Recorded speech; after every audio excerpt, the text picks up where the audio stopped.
ठरलं तर मग या मालिकेच्या आजच्या भागात आपण पाहणार आहोत की अर्जुन सायलीवर चिडलेला असतो. अर्जुन सायलीला म्हणत असतो की be serious Sayali, be serious.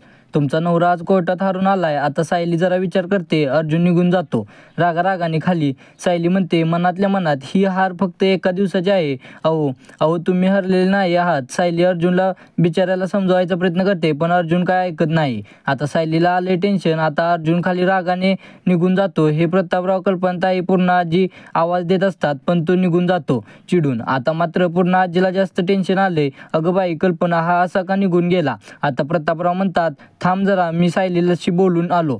आता सायली विचारत करत असते की काय करू. हे स्वतःला खूपच त्रास करून घेतात. कशी शांत करू यांना. आता प्रतापराव तिथे येतात. मग सायली म्हणते बाबा तुम्ही इथे या ना आतमध्ये. प्रतापराव म्हणतात नको, मी इथेच बरं आहे. हे बघ मी फक्त एवढंच विचारायला आलोय की अर्जुनचं नेमकं काय बिनसलंय मगाशी. तो काय बोलला नाही आमच्याशी आणि आता जाताना पण रागारागाने गेलाय. काय झालंय का कोर्टामध्ये. त्यावर सायली म्हणते हो बाबा आज कोर्टामध्ये त्यांचा दिवस फारसा चांगला गेला नाही.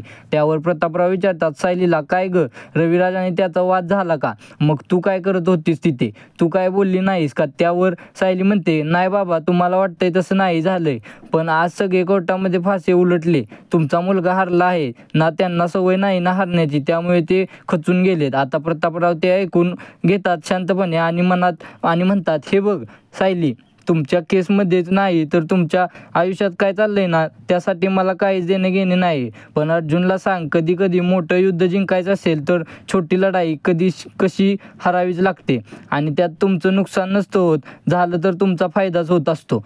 असं म्हणून ते निघून जातात. हा एपिसोड त्यांनी इथेच संपवलाय. आता पुढच्या भागामध्ये अर्जुनने ठरवलंय की त्यांचं डोकं वाकडे चालवायचं. त्यामुळे आता मधुभाऊ, सायली आणि अर्जुन बेडरूममध्ये ठरवतात की आता प्रिया घरात नाही या गोष्टीचा फायदा घ्यायचा आणि खुनाचे पुरावे तिच्या खोलीत मिळतात का याचा शोध घ्यायचा. म्हणून आता मधुभाऊ आणि सायली प्रियाच्या खोलीमध्ये शोधाशोध करतात आणि आता मधुभाऊंना रंगाचे गाठोडे सापडले प्रियाचं आणि त्यामध्ये सायलीचा लहानपणीचा फोटो सुद्धा सापडलाय. त्यामुळे मधुभाऊंची शंका जास्त वाढली. ते विचार करतात बापरे, प्रियाच्या कपाटात सायलीच्या लहानपणीचा फोटो, म्हणजे ही सायलीच्या बाबतीत फार मोठी गडबड करते का. तर आता सायली ही खरी तन्वी आहे हे सत्य उघड होणार का, हे पाहणं खूपच रोमांचक असणार आहे. जर व्हिडिओ आवडला असेल तर लाईक करा.